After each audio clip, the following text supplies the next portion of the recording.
ഈ യോഗത്തിൽ, അനുമോദന യോഗത്തിൽ ഇടതുപക്ഷത്തിന്റെ പ്രതിനിധിയായിട്ടായിരിക്കും തോന്നുന്നു എന്നെ വിളിക്കുമ്പോൾ ഇടതുപക്ഷത്തെ പ്രതിനിധീകരിച്ചുകൊണ്ട് ഒരു മാർക്സിസ്റ്റ് ആയിട്ടുള്ള എന്നെ വിളിക്കുന്നതിന് വളരെ സവിശേഷമായിട്ടൊരു ഒരു സന്ദേശമുണ്ട്, അല്ലെങ്കിൽ സവിശേഷതയുണ്ട് എന്ന് ഞാൻ ഇന്നത്തെ സാഹചര്യത്തിൽ തോന്നുകയാണ്. കാരണം കഴിഞ്ഞ കുറച്ചു കാലമായിട്ട് ഒരു സംഘടിതമായിട്ടുള്ള എന്ന് പറയാനാവില്ലെങ്കിലും അത്ര ഒറ്റപ്പെട്ടതല്ലാത്ത ചില പ്രചരണങ്ങൾ നടക്കുകയുണ്ടായി.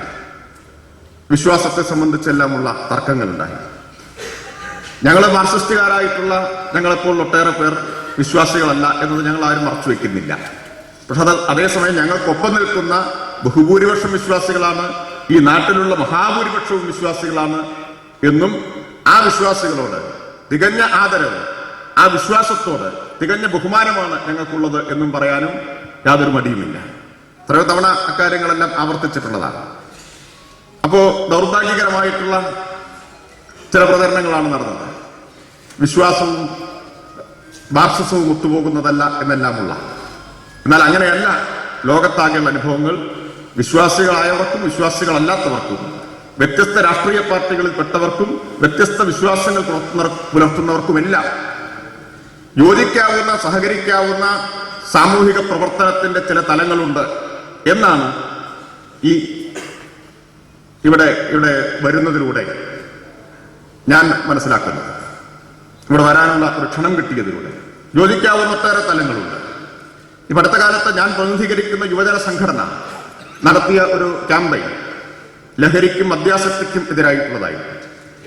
ആ ക്യാമ്പയിന്റെ വേദികളിൽ കക്ഷി രാഷ്ട്രീയത്തിനതീതമായി, ജാതിമതത്തിനതീതമായി കേരള സമൂഹത്തിലെ ഒട്ടേറെ പ്രധാനപ്പെട്ട ആളുകൾ സഹകരിക്കുകയുണ്ടായി. അത്തരത്തിലുള്ള മേഖലകൾ നമുക്ക് എല്ലാവർക്കും സഹകരിക്കാവുന്നതാണ്. വ്യത്യസ്ത രാഷ്ട്രീയ പാർട്ടിയിൽപ്പെട്ടവർക്കും വ്യത്യസ്ത പ്രത്യയശാസ്ത്ര നിലപാടുകളുള്ളവർക്കും വ്യത്യസ്ത ജാതി മത വിശ്വാസങ്ങളുള്ളവർക്കുമെല്ലാം സഹകരിക്കാവുന്ന പൊതുനന്മയുടേതായിട്ടുള്ള വിശാലമായിട്ടുള്ള ഇടങ്ങൾ ഇപ്പോഴും കേരളത്തിൽ അവശേഷിച്ചിരിപ്പുണ്ട് എന്ന് ഓർമ്മപ്പെടുത്താൻ ഞങ്ങൾ ആഗ്രഹിക്കുകയാണ്. അപ്പം വിശ്വാസത്തിന്റെയും അവിശ്വാസത്തിന്റെയും പ്രശ്നം ഒരു സംഘർഷ മേഖലയായി വളരേണ്ടതേയില്ല. അത്തരമൊരു സംഘർഷത്തിന്റെ പ്രശ്നമേ ഉദിക്കുന്നില്ല. അടുത്ത കാലത്ത് വായിച്ച വളരെ കൗതുകകരമായിട്ടൊരു കാര്യം, നമുക്കെല്ലാവർക്കും ഇപ്പോൾ കേരളത്തിൽ ലോകത്ത് പലയിടത്തും എന്നതുപോലെ പരിചിതമായിട്ടൊരു രൂപമാണ് കമ്മ്യൂണിസ്റ്റുകാരനായിട്ടുള്ള എർണസ്റ്റോ ചെ ഗുവേരയുടെ രൂപം. കമ്മ്യൂണിസ്റ്റുകാരും അല്ലാത്തവരുമൊക്കെ, മാത്രമല്ല ചിലർക്ക് കച്ചവട താല്പര്യത്തോടു കൂടി പോലും ടീഷർട്ടുകളിലുമൊക്കെ അദ്ദേഹത്തിന്റെ രൂപം ഉപയോഗിച്ചുകൊണ്ടിരിക്കുന്നുണ്ട്. അടുത്ത കാലത്ത് ഒരു ലേഖനത്തിൽ വായിച്ചത്, ഇത്രമേൽ ചെ ഗുവേര പ്രിയങ്കരനായി തീരുന്നതിന്റെ ഒരു കാരണം ഒരു മനഃശാസ്ത്രജ്ഞന്റെ നിരീക്ഷണമാണ്. ചെ ഗുവേരയുടെ മുഖത്തിന് യേശുക്രിസ്തുവിന്റെ മുഖവുമായിട്ട് വല്ലാത്ത സാമ്യമുണ്ട്. അതാണ് ലോകത്ത് അദ്ദേഹത്തിന് ഇത്രമേൽ മരിച്ച് 10-40 വർഷത്തിന് ശേഷവും പ്രിയങ്കരനാക്കുന്ന ഒരു കാര്യം എന്നുള്ളത്. അപ്പോ ഞാൻ കരുതുന്നത് മുഖത്തിന് മാത്രമല്ല സാമ്യമുള്ളത്, മരണത്തിന് പോലും അത്തരമൊരു സാമ്യമുണ്ട് എന്നുള്ളതാണ്. ലോകത്ത് പലയിടത്തും വിശ്വാസികളും അവിശ്വാസികളും, ഇടതുപക്ഷക്കാരും ഇടതുപക്ഷക്കാരല്ലാത്ത വിശ്വാസികളുമൊക്കെ ജനാധിപത്യത്തിന് വേണ്ടി, പൊതുവായ നന്മകൾക്ക് വേണ്ടി ഒരുമിച്ച് നിന്ന് പ്രവർത്തിക്കുന്നുണ്ട്, ഒരുമിച്ച് നിന്ന് പൊരുതുന്നു പോലുമുണ്ട്. ഞാൻ 2 ആഴ്ച മുമ്പ് ദക്ഷിണാഫ്രിക്കയിൽ പോയിരുന്നു. അവിടെയും ഇത്തരത്തിലുള്ള അനുഭവങ്ങൾ കാണാനിടയായി.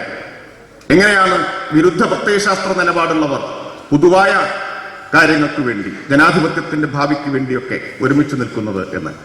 ലാറ്റിൻ അമേരിക്കയിൽ ഇത്തരം കാഴ്ചകൾ നമുക്ക് കാണാൻ കഴിയും. അതുകൊണ്ട് ലോകമാകെയുള്ള ഈ അനുഭവങ്ങൾ നമ്മുടെ മുമ്പിലുണ്ട്. കേരളത്തിലും പൊതുവായ നന്മയ്ക്ക് വേണ്ടി, സമൂഹത്തിന്റെ പൊതുവായ താല്പര്യങ്ങളുടെ അടിസ്ഥാനത്തിൽ യോജിക്കുന്നതിന് ഒരു തടസ്സവും ഉണ്ടാകേണ്ടതില്ല. ഒരു തരത്തിലുള്ള സംഘർഷവും വിശ്വാസത്തിന്റെയും പ്രത്യയശാസ്ത്രത്തിന്റെയും പേരിൽ ഉണ്ടാകേണ്ടതില്ല എന്നുകൂടി ഓർമ്മിപ്പിക്കാൻ ഉള്ള ഒരു വളരെ വിനയത്തോടുകൂടി ചൂണ്ടിക്കാണിക്കാനുള്ള ഒരു വേദിയായി ഞാനിതിനെ കാണുന്നു. ഒരിക്കൽ കൂടി ആദ്യമായി മലങ്കര ഓർത്തഡോക്സ് സഭയുടെ ഒരു പരിപാടിയിൽ പങ്കെടുക്കാൻ എന്നെ ക്ഷണിച്ചതിന് വളരെ ഹൃദയപൂർവ്വം നന്ദി രേഖപ്പെടുത്തിക്കൊണ്ട് ഞാൻ എന്റെ വാക്കുകൾ ചുരുക്കുന്നു. അഭിവാദ്യങ്ങൾ. അടുത്തതായി